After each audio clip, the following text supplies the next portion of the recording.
Assalamualaikum warahmatullahi wabarakatuh. Ya, selamat pagi teman-teman. Iya, ternyata view dari sini berbeda sekali. Tadi saya duduk di belakang cuma bisa melihat punggungnya teman-teman saja.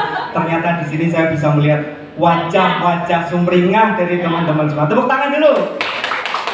Oke, ya, yang saya hormati Ibu Purwanti Rahayu selaku mentor di Tilok SD Negeri 02 Moga. Yang saya cintai dan saya sayangi teman-teman semuanya.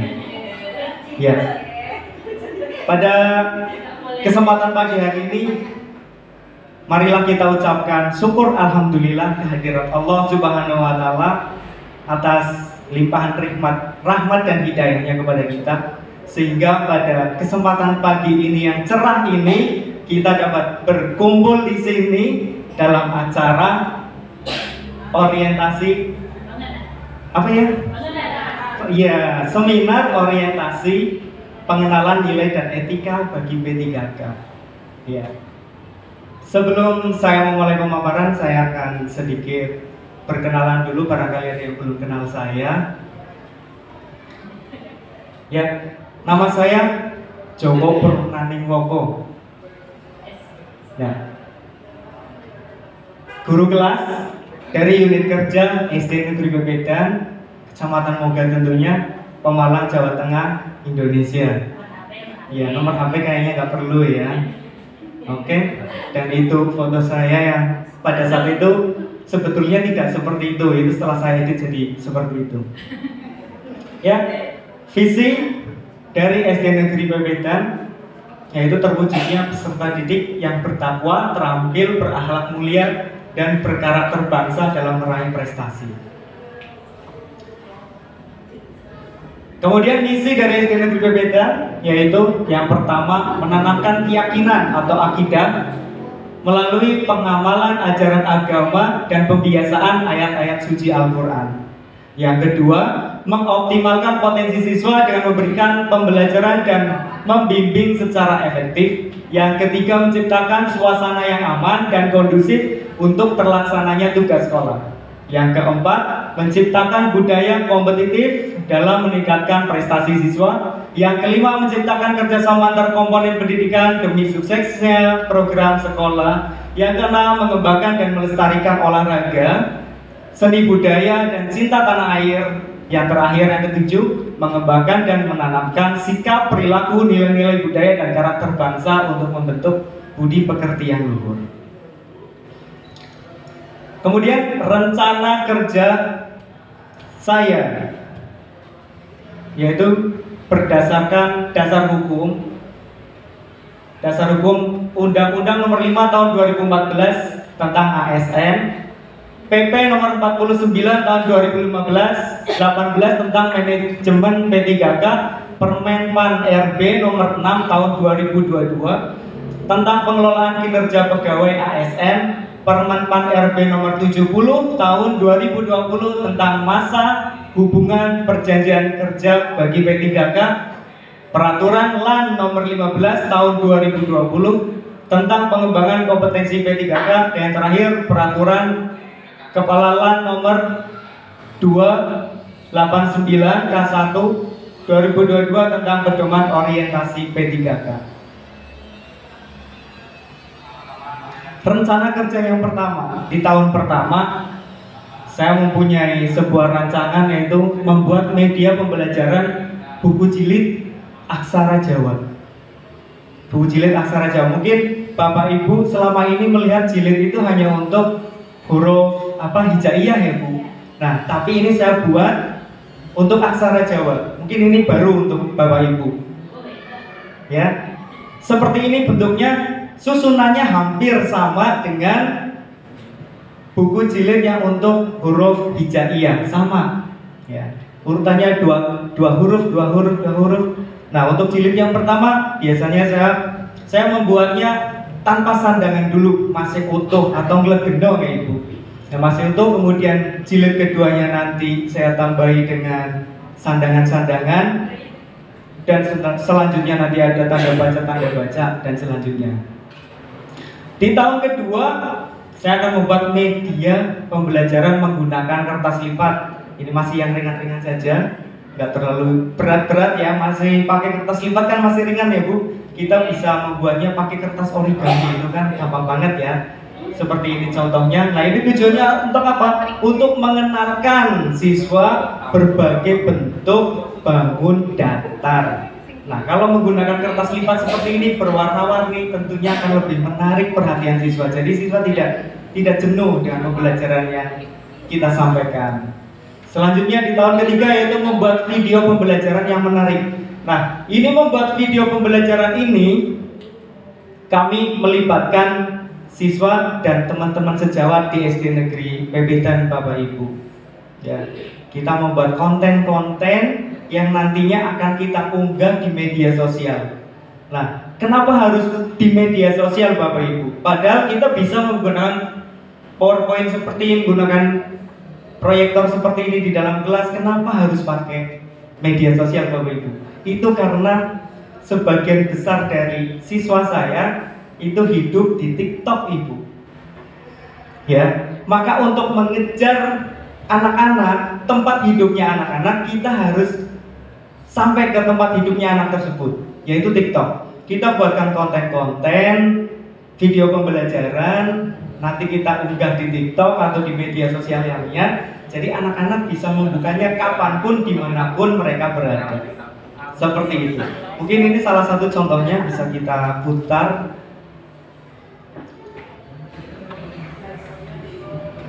Siap? Sudah siap? 1, 2, 3.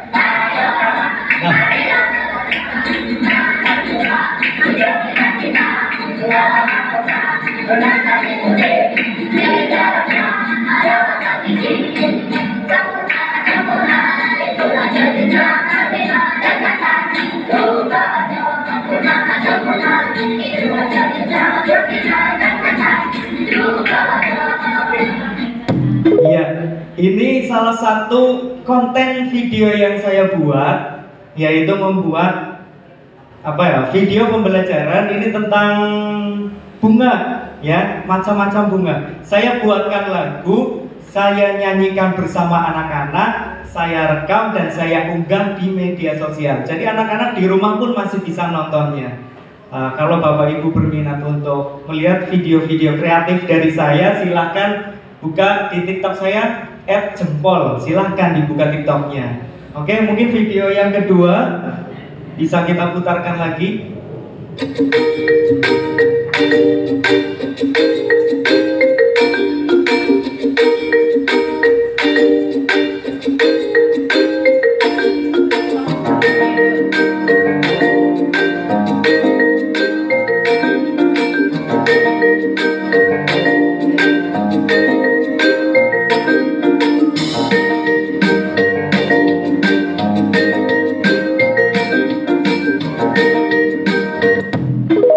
Oke, demikian video yang bisa saya sampaikan. Lanjut saja ke slide seterusnya.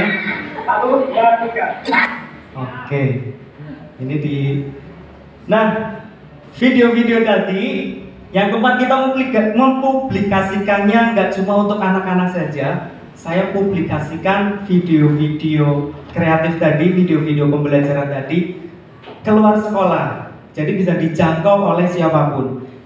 Dengan cara saya unggah videonya di Facebook dengan memberi tagar guru kreatif, guru SD kreatif, maka bisa ditonton oleh ribuan orang di luar sana Bapak Ibu. Begitu ya, mungkin Bapak Ibu sudah mengenal Facebook kan, sudah biasa main Facebook, tahu dengan bagaimana caranya video kita bisa ditonton oleh orang lain. Kemudian di Instagram juga saya kasih tagar yang seperti itu, jadi bisa lebih menjangkau lebih banyak lagi. Nah, kemudian di TikTok, YouTube saya belum Bu, karena kebetulan YouTube saya di-ban karena kemarin ada klaim hak cipta, jadi saya nggak bisa melanjutkan YouTube saya. Kemudian permasalahan yang dihadapi selama program kerja saya ini saya laksanakan. Yang pertama, rendahnya minat baca aksara Jawa peserta didik di SD Negeri Pebedan. Ini sangat miris ya Bapak Ibu. Kita tinggal di Pulau Jawa, kita orang Jawa, tapi kita tidak bisa membaca aksara Jawa. Ini sangat miris. Nah, kemudian bagaimana sih caranya agar permasalahan ini teratasi?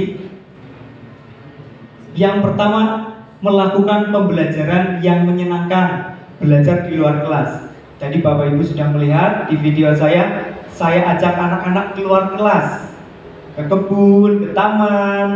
Yang kedua ada belajar menggunakan video pembelajaran. Kita bisa mengambil videonya di YouTube atau kita membuat konten-konten sendiri seperti tadi. Yang ketiga belajar menggunakan media kartu huruf, Ibu. Ternyata kartu huruf itu juga bisa memancing minat siswa. Yang selanjutnya, solusi yang kedua yaitu membuat buku jilid untuk latihan membaca aksara Jawa seperti yang sudah saya sampaikan di slide sebelumnya. Yang ketiga, diadakan kuis. Nah, dengan kuis ini membuat siswa akan menjadi terpacu, tertantang untuk bisa menjawab pertanyaan-pertanyaan yang kita sampaikan melalui soal-soal kuis. Rencana kerja saya disusun sejalan dengan core value ASN berakhlak yang sudah di launching oleh Bapak Jokowi tanggal berapa ya? Mohon maaf saya lupa core value-nya itu. Yaitu pertama, berorientasi pelayanan. Saat kita menghadapi siswa di sekolah, di kelas, itu kita harus bisa sepenuhnya memberikan pelayanan kepada siswa, karena siswa itu membutuhkan pelayanan dari kita. Kita itu pelayannya siswa. Yang kedua, kompeten. Sebagai seorang pendidik, kita dituntut untuk bisa berkompetensi. Ya, kita harus bisa menjadi guru yang profesional, yang berkompeten. Selanjutnya adaptif. Adaptif maksudnya bagaimana? Adaptif di sini mungkin zaman kita sekolah dulu dengan zaman anak-anak kita sekolah sekarang itu sudah berubah. Ya, nah kita harus bisa beradaptasi dengan kehidupan anak-anak saat ini. Seperti tadi contohnya, anak-anak kita itu cenderung senang hidup di media sosial. Jadi kita kejar, kita adaptasi dengan anak-anak. Anak-anak suka main TikTok, kita kejar di TikTok. Anak-anak suka main Instagram, kita kejar di Instagram. Begitu maksudnya adaptif. Yang terakhir, kolaboratif. Nah, kolaboratif ini kita bisa berkolaborasi dengan siswa, dengan teman sejawat dalam membuat konten-konten video pembelajaran yang bermanfaat. Ya, demikian kesimpulan. Untuk kesimpulannya, kegiatan orientasi pengenalan nilai dan etika untuk semua P3K khususnya di wilayah Kabupaten Pemalang. Videonya belum deh. Untuk membekali peserta belum deh. supaya mengetahui nilai-nilai serta etika jabatan juga tugas dan fungsinya, sehingga nantinya semua P3K di Kabupaten Pemalang bisa melaksanakan tugas sesuai tupoksinya masing-masing. Kemudian belum deh. bisa mengimplementasikan. Videonya belum deh. Jenengan. Repot. Saya narah. Oh, masih. Nanti dipotong apa? Potong aja. Sudah. Tanda. Oke, ternyata masih on. Saya masih on ya. Jadi saya lanjutkan ya Bapak Ya. Ibu. Iya, saya lanjutkan aja, nggak apa-apa. Tadi sampai mana? Melaksanakan tugas sesuai tupoksinya masing-masing, kemudian bisa mengimplementasikan di unit kerja masing-masing P3K, berakhlak dan bangga melayani bangsa sebagai transformasi budaya kerja ASN. Ya, terima kasih. Ini akhir dari slide saya. Waktu saya kembalikan kepada Ibu Purwanti Rahayu. Belakang yang bertanya. Assalamualaikum warahmatullahi wabarakatuh. Waalaikumsalam warahmatullahi wabarakatuh. Tadi dijelaskan Bapak Joko di materi yang Bapak Joko presentasikan tentang minat anak-anak yang kurang berminat membaca aksara Jawa. Dalam program kerja didapati beberapa kendala, adalah salah satunya adalah kurang minat membaca. aksara Jawa. Pertanyaannya, upaya apa yang Bapak akan lakukan untuk menarik minat baca para siswa di SD Bapak? Terima kasih. Ya. Terima kasih kepada Bapak Iman Santoso atas pertanyaan yang bagusnya. Tepuk tangan dulu untuk Pak Iman Santoso atas pertanyaannya. Oke, langsung saja saya jawab. Apa mau ditampung dulu? Langsung saja ya. Oke, terima kasih. Langsung saya jawab saja, Pak Iman Santoso.